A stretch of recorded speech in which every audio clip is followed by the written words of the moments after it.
বাবা বাবা আমাকে এখান থেকে তুলো, এনে বই। বাবা আমাকেও তুলো, এনে টাকা, এনে টাকা। বাবা বই দাও, আমার কাছে তো বই শেষ হয়ে গেছে, কই থেকে দেবো? বাবা আমাকে টাকা দাও। এই তো টাকা লয়ে গেছে, চলে যাইতেছে। হেল্প করো,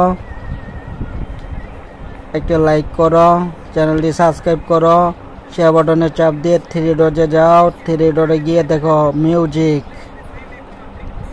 আমাকে বই দাও। এই তো উঠে গেলাম আমরা। এখন এখানে ডায়মন্ড দিব, ডায়মন্ড দিয়ে পার হয়ে যাব এখানে। তারপর বাবা আমরা কিভাবে যাব? দেখো আমি এখন মাটি দিতেছি। তারপরে আমরা ওইকে পারে কিভাবে যাব? দেখো বাবা আমি টাকা দিতেছি, আমার বই টাকা দিয়ে গেছে গা, আমরা যেতে পারবো না, চলো যাই। তারপরে আমরা আছি, হেল্প করো। এখানে আছে নৌকা, নৌকা দিয়ে আমরা ওই পারে চলে যাব। এখানে